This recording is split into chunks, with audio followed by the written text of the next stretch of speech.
சரணம் பகவதி சரணம் விழியாவும் ஒளியான குருவே என் சுவாமி. மாலை போட்ட நாள் முதலாம் பாயிருக்கே தூங்க கார்த்திகை பிறந்தது நல்ல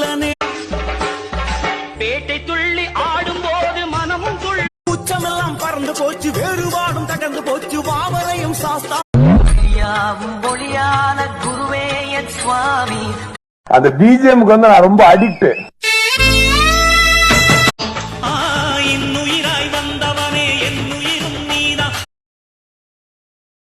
துளி துளியாய் கொட்டும் மழை துளியாய் ஹரிவராசனம் விஸ்வமோகனம் பார்த்தவர் மெய்யை பரவசமாக்கும் அண்ணாமலையானே.